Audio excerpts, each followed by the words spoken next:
자, 그러면은 방향보어가 기본적으로 어떤 의미가 있는지, 그리고 그게 파생 의미로 또 어떻게 확장돼서 사용이 되는지에 대해서 좀 구체적으로 설명을 할 건데요. 이게 결과보어와 조금 겹치는 부분이 있습니다. 그래서 결과보어 영상을 이미 보고 오신 분들은 조금 더 이해가 쉬우실 거예요. 자, 먼저 상이에요. 상. 자, 상이 동사 뒤에 붙어서 방향보어가 될 경우에는 크게 세 가지 의미가 있습니다. 첫 번째는 목적이나 일정한 수준에 도달했다. 그래서 考上了大学, 대학에 붙었다. 두 번째, 열려있거나 떨어져 있는 것이 합해지거나 혹은 따라 붙을 때, 붙을 때, 그럴 때 쓰여요. 그래서 가장 쉽게는 关上了门, 문을 닫았다. 闭上眼睛, 눈을 감다. 穿上衣服, 옷을 입다. 다 부착의 의미가 있죠. 그래서 아까 따라 붙을 때라는 의미도 있다고 했어요. 그래서 이럴 때는 追上了那个人 이런 식으로 쓰시면 돼요. 그 사람을 따라 붙다, 쫓아가다 이렇게 보시면 됩니다. 그러면 세 번째 의미는 어떤 새로운 상황이 시작돼서 그 상황이 계속되고 있을 때 이 상을 쓰는데요. 제일 쉽게는 爱上他了. 그녀를 사랑하게 되었다. 喜欢上他了. 그를 좋아하게 되었다. 이런 식으로 씁니다. 자, 그럼 이번에는 샹라이예요. 샹라이는요, 아래에서 위로 가는 경우에 이제 쓰이는데요. 제일 쉽게는 아까 예로 나왔던 바샹라이, 走上来 이렇게 쓰실 수도 있고, 하위 부서에서 상위 부서로 올라간다 이런 문장에도 쓸 수 있거든요. 그래서 그런 경우에는 掉上来라는 문장으로 쓸 수가 있습니다. 그럼 두 번째 의미는요, 말이나 생각이 말로 나오다 라는 의미가 있어요. 이 형식으로 보면 回答上来 그러면 대답하다, 그리고 说上来 그러면 말하다 이런 의미가 돼요. 그러니까 그게 실질적으로 말로 표출이 되는 거예요. 그래서 이거는 나중에 가능보어와 결합돼서 같이 쓰이는 형식이 되는데요. 지금 먼저 예문을 좀 보여드리면 回答得上来 그럼 대답할 수 있다. 说得上来 말할 수 있다. 이렇게 됩니다. 그럼 이거의 부정은요. 回答不上来 대답할 수 없다. 说不上来 말할 수 없다. 이렇게 돼요. 그럼 세 번째 의미는요. 어떠한 상황이 확실한 단계에 도달했다라는 의미로 쓰여요. 간단히 이제 형식만 보면요. 亮上来 밝아진 거고요. 冷上来 추워진 거예요. 黑上来 어두워진 거고, 凉上来 그러면 시원해진 거예요. 자, 그 다음에 上去입니다. 上去의 가장 기본적인 의미는 올라가다 라고 해서 爬上去, 走上去로 쓰이는데요. 이제 그 외에 파생적인 의미로는 첫 번째 추가의 의미가 있습니다. 그래서 加上去, 더하다가 의미가 있고요. 두 번째는요, 접근의 의미가 있어요. 그래서 追上去, 쫓아가다 이런 의미가 있습니다. 자, 두 번째 보어는 시야인데요. 이 시야는 아래로 내려가다라는 의미 이외에 파생되는 의미로 첫 번째 고정의 의미가 있습니다. 그래서 拍下照片 하면은 사진을 찍다, 딱 고정된 거예요. 记下라는 말도 마찬가지죠. 기록하다, 딱 고정이 된 거고요. 두 번째는 이탈의 의미가 있어요. 脱下衣服 하면은 옷을 벗다, 혹은 摘下 그러면은 이거 안경 같은 거를 벗는 걸 의미하죠. 그 다음에 수용 정도를 나타내는 의미도 있는데요. 한 공간에 그거를 다 수용할 수 있는지에 대한 의미가 강조되는 거거든요. 放下 하면은 거기에 다 놓을 수 있는 거예요. 그 다음 坐下 하면 거기에 공간이 여유가 돼서 다 앉을 수 있는 거예요. 자, 그러면 下来를 또 보실게요. 下来는 가장 기본적으로 동작이 높은 곳에서 낮은 곳으로, 혹은 먼 곳에서 가까운 곳으로 이동을 하는 게 되는데요. 예문을 같이 보실게요. 我终于可以坐下来睡觉了. 나는 드디어 앉아서 잘 수 있었습니다. 이거는 동작이 높은 곳에서 낮은 곳으로 간 걸로 의미하는 거죠. 두 번째 예문은요. 你把眼镜摘下来吧. 당신 안경을 벗으세요. 이거는 사물이 분리돼서 이탈되는 거를 강조하는 게 되겠죠. 자, 그러면 어떠한 파생적인 의미가 있는지 보시면은요. 첫 번째는요. 어떤 동작에 의해서 사물이 고정되거나 머무르는 걸 의미합니다. 아까 시야에서 나온 그 의미와 사실 중복이 되죠. 자, 예문을 또 바로 보실게요. 请把你的名字写下来. 당신의 이름을 적어주세요. 列车终于停了下来. 열차가 드디어 결국 멈춰 섰습니다. 자, 역시 고정이 돼서 한 곳에 머무르는 거를 의미하죠. 두 번째 파생 의미로는요. 어떤 동작에 의해서 발생된 결과를 의미합니다. 예문을 한번 보시면요. 这件事就这么定下来吧. 이 일은 이렇게 결정합시다. 두 번째 예문은요. 我儿子的事儿你答应下来了. 내 아들의 일은 당신 약속한 겁니다. 이런 의미가 되겠어요. 자, 세 번째 파생 의미는요. 움직임에서 정지로, 그리고 밝음에서 어둠으로 라는 의미가 있어요. 예문을 좀 간단히 보시면 安静下来, 조용해지다. 平静下来, 평온해지다. 天暗下来, 그러면 날이 어두워지다. 이렇게 됩니다. 자, 네 번째 파생 의미는요. 어떠한 동작이 현재까지 지속되는 걸 의미해요. 예문을 보시면 他终于坚持下来了. 그는 결국 버텨냈습니다. 즉 어떤 일을 해냈다라는 의미가 되겠죠. 这个故事从古代传下来的. 이 이야기는 고대부터 전해져 오는 것이다. 이런 예문을 보실 수 있겠어요.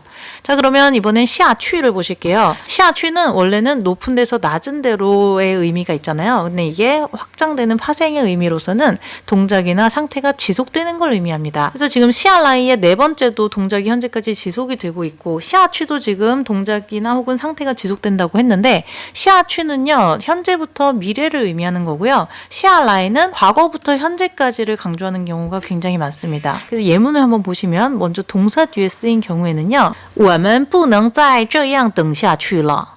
우리는 더 이상 이렇게 기다릴 수 없습니다. 时间不早了,我们不能再谈下去了. 시간이 이미 늦어서 우리는 더 이상 얘기를 계속할 수가 없습니다. 이런 예문이 있어요. 그럼 이번엔 형용사 뒤에 쓰인 상태의 지속을 한번 볼게요. 再瘦下去就麻烦了. 계속 이렇게 말라가면 아주 골치 아파진다.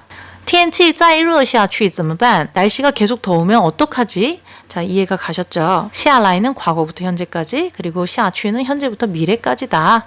자, 이번엔 지예요. 지는 기본적으로 위를 향하는 그런 동작인데요. 아까 처음에 나온 지엔치가 바로 밑에 떨어져 있는 걸 줍기 때문에 위로 향하는 그런 의미가 있는 거죠. 그리고 두 번째 기본적인 의미는 어떤 동작이 시작되는 걸 의미합니다. 보통은 종이랑 많이 쓰이죠. 종, 什么什么起 이런 구문으로 쓰이는데요. 从今天起什么什么什么 이렇게 쓸 수가 있거든요. 여기에서는 오늘부터라는 의미예요. 그래서 从今天开始 이랑 똑같습니다. 起来를 보실게요. 起来는 역시 위로 향하다라는 의미가 있어요. 立起来, 站起来. 다 동작의 방향이 위를 향하는 거죠. 두 번째는 동작이 시작돼서 지속되는 걸 의미하는데요. 电话响起来了. 전화가 울리기 시작한 거예요. 天气暖和起来了. 날씨가 따뜻해지기 시작한 거예요. 그 다음에 哭起来了도 있죠. 울기 시작한 거예요. 그리고 세 번째로는 什么什么的时候의 의미가 있습니다. 뭐뭐 해보니, 뭐뭐 했을 때의 이런 의미인데요. 看起来, 보아하니, 听起来, 듣자 하니, 写起来, 써보니 이런 건 회화에서 많이 사용이 되겠죠. 네 번째는 동작의 완성과 목적의 실현이 있습니다. 我刚才想起来了. 나 방금 떠올렸어. 생각해냈어. 그래서 이 想이라는 동작이 완성된 그런 의미가 되겠어요. 다섯 번째 파생 의미로는 분산해서 집중, 즉 조각조각 흩어진 것들을 모으는 그런 의미가 있어요. 收拾起来 하면은 收拾는 정리하다잖아요. 그러니까 다 흩어져 있는 것들을 다 모아서 정리하다. 그리고 또 团结起来. 자, 역시 团结라는 단결하다의 의미가 힘을 모으는 그런 동사잖아요. 그래서 이런 의미로 쓰입니다. 자, 이번에는 추예요. 추의 기본적인 의미는 안에서 밖으로 이제 향하는 건데 이게 파생이 되면은 동작의 완성도 되고요. 어떨 때는 안에서 겉으로 드러나는 거, 그러니까 그 안에 있는 의미가 바깥으로 드러나는 것 의미도 있고 무에서 유로 바뀐다는 의미도 있어요. 이거는 추라이랑 또 겹쳐서 나오기 때문에 바로 추라이의 예문을 한번 보실게요. 자, 먼저 첫 번째 동작이 안에서 바깥으로 이루어지는 그런 예문을 한번 보실게요. 你把汉语书从书包里拿出来吧. 책가방 안에서 그 책을 꺼내라. 지금 그런 의미가 되겠어요. 두 번째는 단순히 방향의 의미가 아니라 속에 숨겨져 있던 어떤 거를 겉으로 끌어내는 그런 의미로 한번 예문을 또 보실게요. 我听出来了,他是我的朋友. 이거는 내가 뭔가를 들어서 알아낸 거거든요. 그래서 내가 듣고 알아차린 거예요. 그가 나의 친구인 거를. 이거랑 또 비슷한 예문으로는 认出来가 있어요. 认은 알다의 의미잖아요. 그거를 알아보는 거거든요. 그럼 예문을 한번 보시면요. 他没有认出来我是谁. 그는 내가 누구인지 알아차리지 못했어요. 이런 식으로 쓰입니다. 그러니까 안에 그 숨겨져 있는 것이 겉으로 드러나는 그런 의미가 있어요. 그래서 맛봐서 알아내는 거, 我尝出来了 이런 식으로도 쓰입니다. 그리고 뭔가 잘못을 찾아내다 할 때 找出来라는 예문으로도 쓰일 수 있어요. 세 번째는 무에서 유로 이제 동작이 완성되는 거를 강조되는 걸 한번 보실게요. 예문을 보시면요. 写出来了. 써낸 거예요. 써내려간 거죠. 원래는 없었는데 그걸 써내려감으로써 또 그 동작이 완성됐어요. 그리고 我想出来一个好办法 하면은 원래 그런 방법이 없었어요. 근데 그거를 생각해낸 거예요. 무에서 유로 바뀌었고 동작이 완성이 됐죠. 设计出来 그러면 설계해낸 거예요. 자, 이런 예문을 보시면 어떤 의미인지 아시겠죠? 이번에 꾸어를 또 한번 볼게요. 꾸어는요, 지나다, 지나가다, 지나오다로 이제 사용이 되는데, 바로 꾸어라이와 꾸어추의 파생 의미를 한번 보실게요. 꾸어라이는요, 비정상의 상태에서 정상적인 상태로 돌아온 걸 얘기를 하는데요. 보통은 사람의 정신, 생명, 명예, 이런 거에 사용이 돼요. 자, 예문을 보시면요, 醒过来了. 그러면 깨어난 거예요. 그 다음에 살아났다. 그러면 活过来了. 이렇게 되면 사람의 생명이나 정신에 지금 사용이 된 거고요. 이번엔 좀 다른 예문을 들어볼게요. 纠正过来 그러면 고쳐진 거예요. 교정이 된 거죠. 정상적인 상태가 된 거예요. 恢复过来 그러면 회복이 된 거고요. 그리고 改过来 그러면 고쳐진 거예요. 그러니까 원래는 비정상이었는데 다 정상적인 상태로 돌아온 걸 의미합니다. 그 다음 방향에도 사용이 돼요. 방향을 바꿔서 이쪽으로 이제 오는, 방향이 바뀐 그런 거에 사용이 되는데요. 아까 잠깐 예문 나온 게 있어요. 回过头来라는 예문이 있고요. 转过身来 이런 의미도 있어요.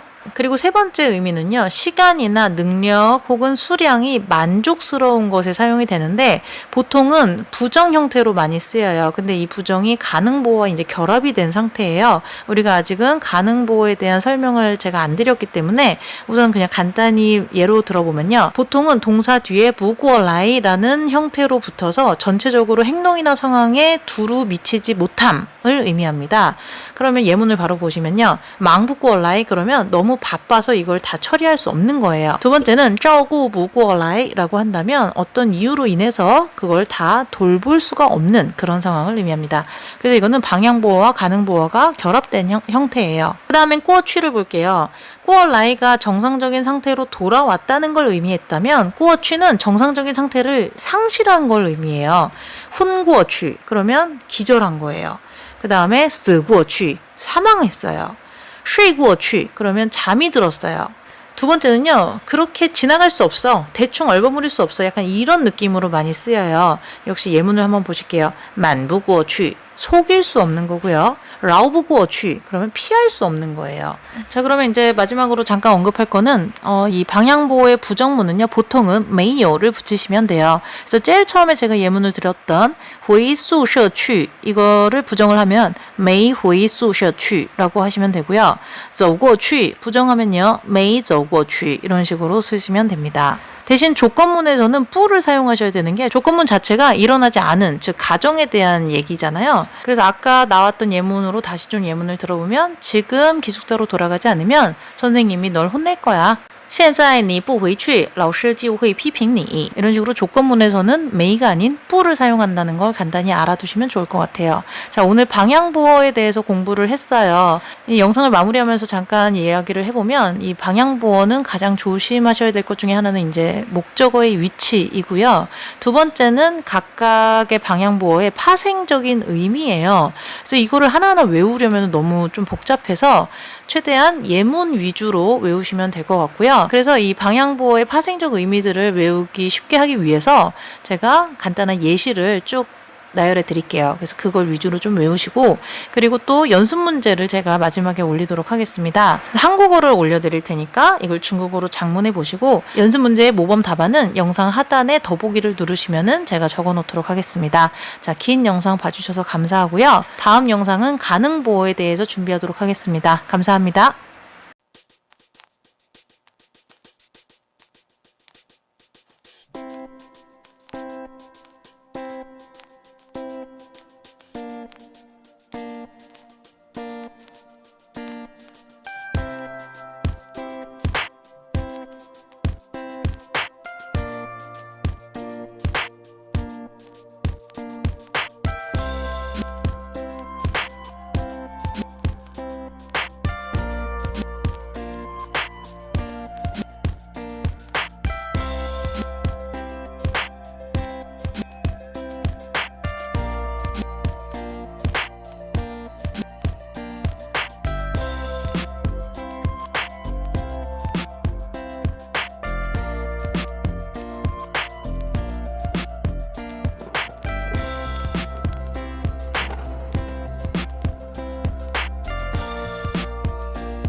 그 말은 누가 했어?